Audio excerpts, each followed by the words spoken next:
We turn today again Volvemos hoy de nuevo a nuestro tema, todo lo que Jesús enseñó, cada cosa que Él mandó que debemos hacer, que deberíamos de estar haciendo si somos sus discípulos.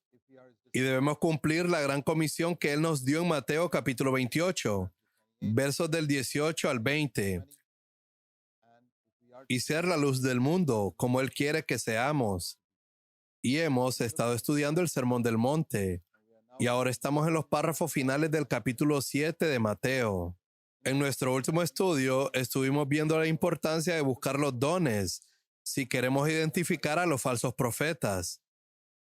Cuando leemos en su contexto, él estaba diciendo que el camino que él ha mostrado aquí es un camino muy estrecho.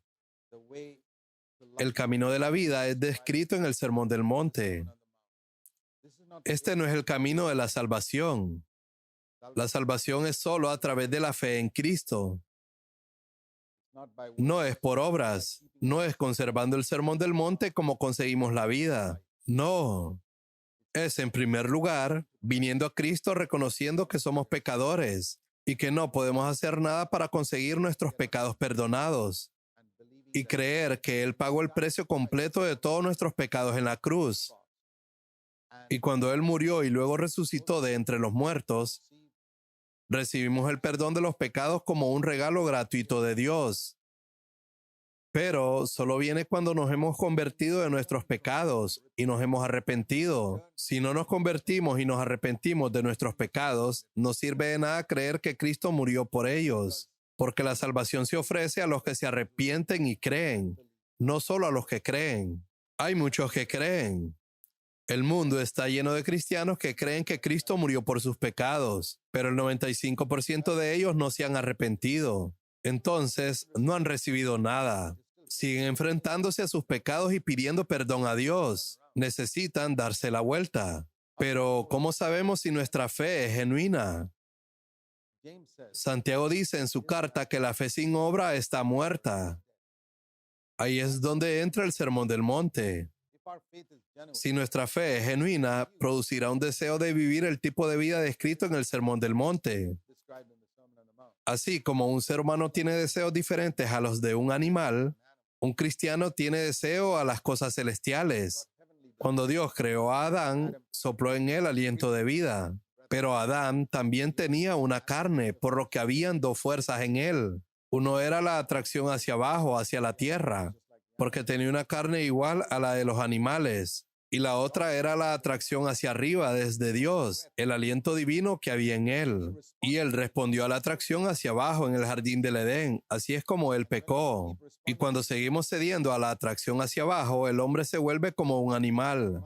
Verás que alrededor del mundo la mayoría de los hombres entre sí se comportan como animales. Y los animales no tienen ningún interés en Dios. Y mucha gente no tiene ningún interés en Dios. Son como animales. Pero cuando respondemos a la voz de la conciencia que nos recuerda a Dios, eso nos ayuda a volvernos hacia Él. Y ese es el primer paso para la salvación. Y cuando respondemos a eso, realmente nacemos de nuevo. Eso producirá en nosotros un deseo de vivir lo que está escrito en el Sermón del Monte. De hecho, la forma en que Santiago lo escribe es así. Él dice, como el cuerpo, Santiago 2, verso 26, sin aliento está muerto. Así que la fe sin obra está muerta. Así que compara la fe en las doctrinas de las Escrituras como todas las partes de nuestro cuerpo. Puedes creer cada una de las verdades de las Escrituras. Es como decir, esta persona tiene 10 dedos en las manos, 10 en los pies, tiene 2 orejas, 2 ojos y una boca. Todas las partes internas del cuerpo, hígado, riñón, corazón, todas están ahí. Pero él está muerto. Entonces, ¿para qué sirve eso? Entonces no importa si no tiene manos, ojos, piernas, corazón y riñón. Si está muerto, todo es inútil. Así que ¿de qué sirve creer todas estas doctrinas si el aliento no está ahí? Si el Espíritu Santo no ha traído en nosotros el deseo de vivir de acuerdo con lo que se describe allí, la fe sin obra está muerta. Es un versículo muy interesante. Santiago 2, verso 26. Es exactamente como un cuerpo que tiene todas sus partes, pero no aliento. Así que cuando un cuerpo tiene aliento, sabes que está vivo. Es mejor tener un cuerpo con una mano que esté vivo que tener dos manos y estar muerto. Así que no debemos gloriarnos en nuestras doctrinas, y mucho menos de nuestros dones, que el camino a la vida es estrecho. Y cuando un falso profeta quiere mucha gente en su iglesia, él va a ampliar esa puerta. Eso es exactamente lo que muchos predicadores han hecho. Ensanchan la puerta para que entre mucha gente. Noé en el Antiguo Testamento es un gran ejemplo de un hombre que no hizo más grande la puerta. Vivía en una época de tremendo pecado sexual, inmoralidad, violencia y maldad. Y Jesús dijo que en los últimos días serían como los días de Noé, algo así como hoy. Pero Noé mantuvo la puerta estrecha para que nadie pudiera entrar a menos que estuviera dispuesto a cumplir las condiciones. Al final, solo los miembros de su familia pudieron cumplir esas condiciones y se quedaron en esa iglesia. La iglesia de Noé constaba de 8 miembros. Él, su esposa, sus 3 hijos y las esposas de sus hijos. No es porque él no quisiera a nadie más. Él predicó a todo el mundo que entraran en el arca, pero solo 8 quisieron entrar. A Noé se le llama el predicador de la justicia. Si él hubiera bajado el estándar, podría haber conseguido 80 o 800, pero ninguno de ellos habría calificado para entrar en el arca, y el mundo entero habría sido destruido, y tú y yo no estaríamos viviendo hoy. Demos gracias a Dios por la fidelidad de Noé. Si los últimos días son como los días de Noé, tienen que haber algunas personas como Noé en los últimos días, que sean predicadores de la justicia y que mantengan la puerta tan estrecha como Jesús lo hizo. No esos legalistas que tratan de hacerla más estrecha de lo que Jesús la hizo. Siento decir que hay algunas personas así también, que añaden a las escrituras y tratan de hacer la puerta más estrecha de lo que Jesús la hizo. No, tenemos que hacerlo del tamaño correcto. Y es por eso que necesitamos conocer las escrituras. Los falsos profetas son los que ensanchan esa puerta. Y también podríamos decir que los falsos profetas son los que la hacen más estrecha de como la hizo Jesús, como muchos legalistas. Los conocerás por sus frutos. La prueba siempre es el fruto del Espíritu Santo. Por eso digo que el fruto del Espíritu Santo es mucho más importante que los dones del Espíritu Santo. Ambos son necesarios, pero el fruto es más importante. Jesús tuvo el fruto del Espíritu durante 33 años y medio. Tuvo los dones del Espíritu durante 10% de ese tiempo, 3 años y medio. Entonces, ¿cuál es más importante? Ahí tienes la respuesta. El fruto del Espíritu era 10 veces más importante que los dones del Espíritu en la propia vida de Jesús. ¿Necesitamos ambos? Sí, pero uno es más importante que otro. Y eso es lo que aparece en la siguiente sección de este capítulo. Mateo 7, verso 21. En la sección anterior, versículo 15 al 20, está hablando de la importancia del fruto. Los buenos árboles dan buenos frutos, y por sus frutos los conoceréis. Comienza esa sección diciendo eso en el verso 16, y la termina con la misma frase, los conoceréis por sus frutos. La misma frase es repetida en los versos 16 y 20, haciendo énfasis en los frutos, y luego lo compara con los dones. Él dice en relación con los dones, no todo el que me dice Señor, Señor, entrará en el reino de los cielos. Y ahora describe al fruto como hacer la voluntad de mi Padre que está en los cielos. He aquí una hermosa expresión de lo que es el fruto. El fruto del que habló, dice Jesús, es hacer la voluntad de mi Padre, cualquiera que sea. Y eso significa negar tu propia voluntad. No puedes hacer la voluntad de Dios si no te niegas a tu propia voluntad. Jesús no podría hacer la voluntad del Padre en el Getsemaní si él no se negaba a su voluntad. Esto se describe en Mateo 7, verso 19, como cortar todo lo que no da buen fruto. Mi voluntad está siempre en contradicción con la voluntad de Dios. Es contraria a la voluntad de Dios. La voluntad humana del hombre es contraria a la voluntad de Dios. De lo contrario, Jesús no habría dicho, no es mi voluntad. En el cielo, antes de hacerse hombre, él podría decir, hago mi voluntad, porque es la misma voluntad de mi Padre. Pero en el momento que se hizo hombre, dijo en Juan 6, verso 38, he venido del cielo, no para hacer mi propia voluntad. ¿Por qué no, Señor? Porque no es la misma voluntad de mi Padre. No he venido a hacer mi voluntad. sino la voluntad de mi Padre. Podemos describirlo así. En una cruz, cuando mi voluntad se cruza con la voluntad de Dios, ahí es donde tengo que morir. Si muero allí, hago la voluntad de Dios. Así que no todo el que me dice Señor, Señor, va a entrar en el reino de Dios. Hay mucha gente que le dice Señor, Señor, pero no van a entrar en el reino de Dios.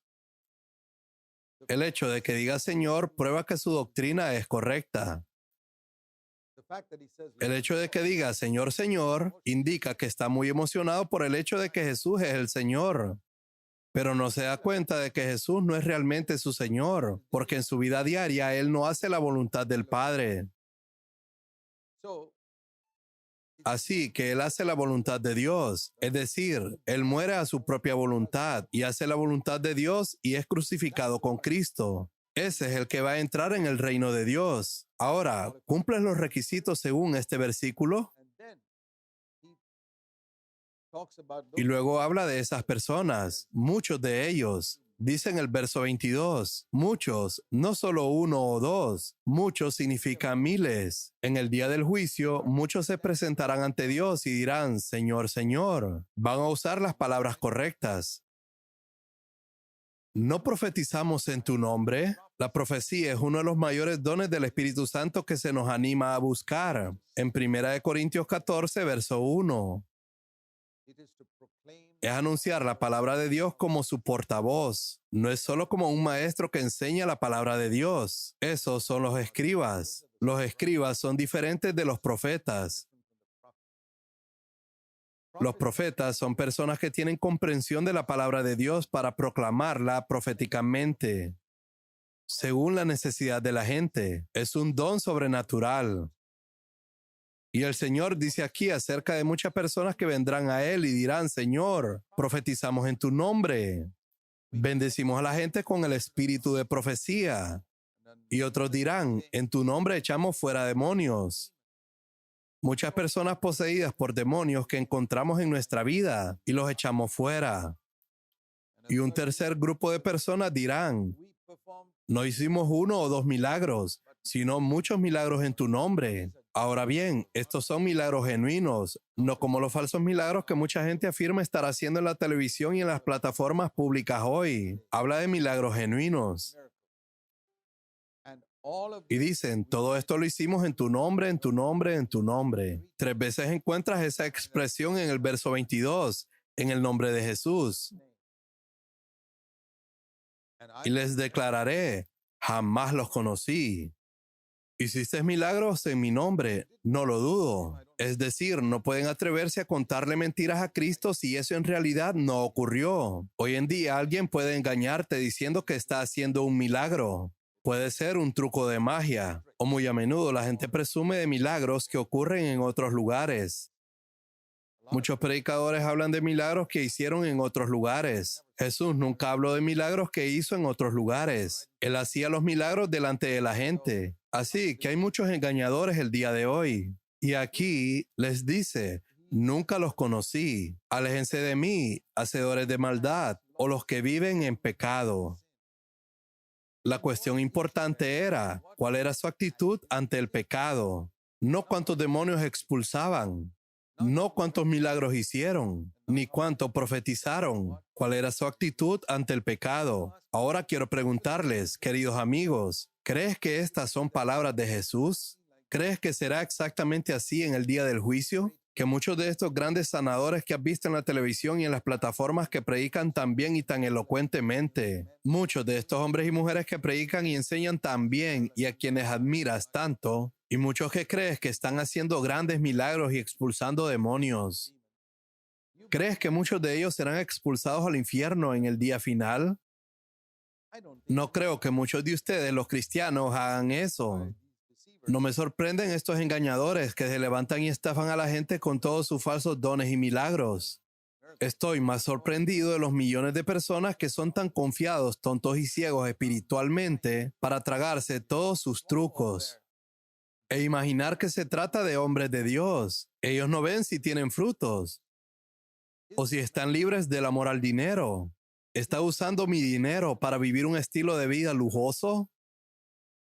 Es un hombre humilde, me conduce a la piedad, vive en pecado, está divorciado, está libre de lujuria sexual. Casi nadie parece preocuparse por estas cosas. Y Jesús le dirá a esa gente, nunca los conocí. Apártense de mí. No quiero tener nada que ver contigo.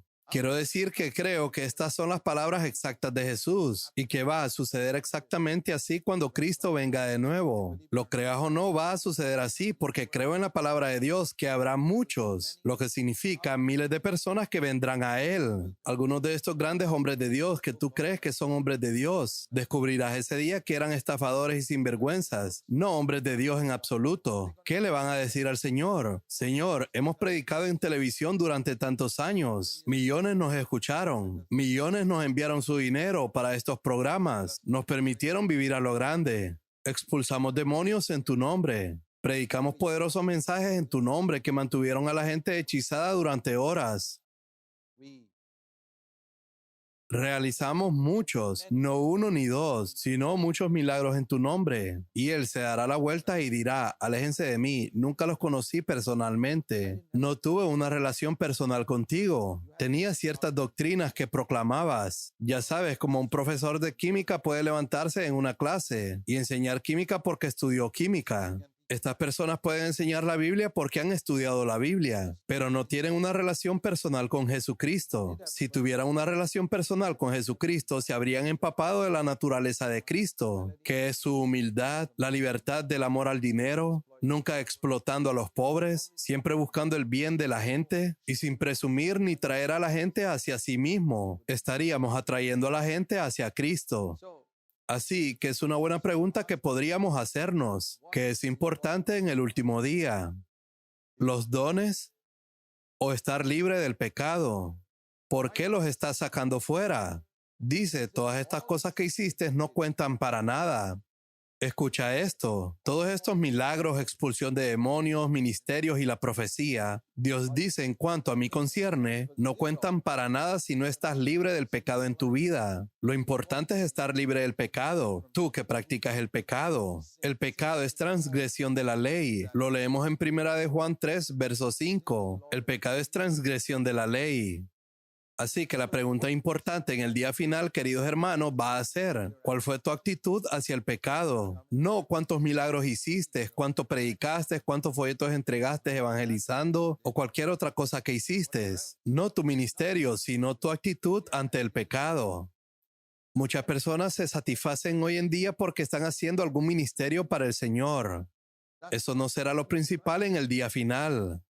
¿Cuál es tu actitud ante el pecado en tu corazón y en tu vida personal? Esa es la esencia del Sermón del Monte. Está concluyendo el Sermón del Monte y no hay nada sobre el ministerio en el Sermón del Monte. Se trata de tu vida personal y él dice que eso es lo más importante. Esa es la manera de distinguir a un verdadero o un falso profeta. Un verdadero profeta enfatiza la libertad del pecado, la santidad, no los dones.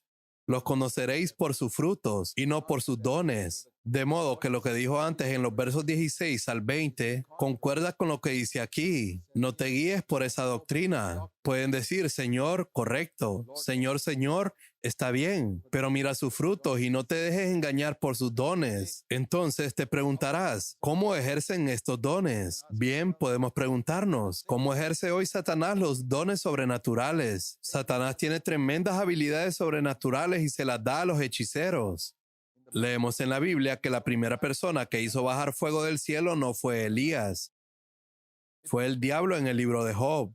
Job vivió antes que Moisés. Él escribió el libro de Génesis. Job fue el primer libro escrito de la Biblia. Y allí leemos en el capítulo 1 sobre el fuego que viene del cielo. ¿Sabes quién lo envió? El diablo. Lo envió a la propiedad de Job. Él tiene un poder sobrenatural. Tiene poder sobrenatural para incitar a la gente a atacar a los siervos de Dios, como leemos en Job capítulo 1. Él tiene poder para dar enfermedad a la gente, como se lee en Job capítulo 2. Así que Satanás tiene un tremendo poder sobrenatural. Eso se ve en los hechiceros hoy en día. O la gente que está en contacto con el diablo, magia negra y todo eso. Y todo ese poder tremendo sobrenatural, ¿de dónde lo ha sacado? Un ser creado no puede tener un poder sobrenatural. Él lo obtuvo de Dios. Ahora la pregunta es, ¿por qué Dios le dio a Satanás todas esas habilidades sobrenaturales o cuándo se las dio? ¿Fue después de convertirse en el diablo o cuando era el jefe de los ángeles antes de convertirse en el diablo? Bueno, es obvio. Dios nunca le daría al diablo ningún don después de convertirse en el diablo. Eran dones que Dios le había dado antes de que se convirtiera en Satanás. Lee sobre eso en Ezequiel capítulo 28. Él tenía habilidades, estaba lleno de sabiduría, belleza y tenía todos estos dones sobrenaturales que Dios le dio. Cuando era un ángel santo, un ángel ungido, leemos en Ezequiel capítulo 28. Era llamado el querubín protector, y la unción siempre se refiere a dones sobrenaturales. Ezequiel 28, verso 14, el querubín ungido. Pero él está utilizando estos dones para sí mismo y para fines de promoción de sí mismo, no para promover a Dios.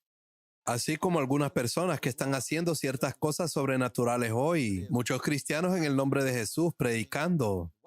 Tal vez alguna vez fueron cristianos sinceros que buscaban a Dios, pero cuando recibieron dones comenzaron a utilizarlos para ellos mismos. Es como el hijo pródigo que vino y recibió la parte de su herencia y luego se fue y la utilizó para sí mismo. Y eso es lo mismo que pasa con muchos predicadores el día de hoy. Vienen a Dios, reciben los dones y luego van y se exaltan a ellos mismos. Lo contrario de Jesús. Jesús ni siquiera usaba los dones para hacerse un pan para él mismo. Hizo pan para 5,000 personas, pero no lo hizo para él mismo. Esa es la marca de un verdadero siervo de Dios. Pero estos predicadores han usado los dones de Dios para promocionarse. Y luego lo que pasa a tales personas es que se desvían hacia el pecado. Y la actitud de Jesús hacia ellos es, nunca los conocí. Te perdoné una vez, pero te alejaste de mí y has perdido ese perdón. Has perdido tu salvación y nunca entraste en una relación personal conmigo. ¿Será que Dios da dones a la gente que no le conoce? Conocer es una palabra utilizada en el Antiguo Testamento para designar al marido y a la mujer. Adán conocía a su mujer. Nunca te conocí significa que nunca tuve una relación contigo como esposo y esposa. ¿Sabes que Dios nunca tiene esa relación con ningún ángel? Solo la tiene con el hombre redimido por la sangre de Cristo. Cristo nunca es el esposo de ningún ángel. Él es el esposo de la iglesia, los redimidos por su sangre. Igual Satanás, incluso cuando era un ángel santo, él no era parte de la novia. Él no tenía conocimiento personal como se habla aquí, como un esposo conoce a su esposa, pero tenía dones. Y hay mucha gente así hoy en día que tiene dones, pero no están en esa intimidad. Nunca te conocí significa, nunca tuve una relación de novio o novia contigo. Queridos hermanos y hermanas, esto es lo que importa en el día final. Cristo viene por una novia, no por personas que ejercen dones y le sirven en este o en ese ministerio.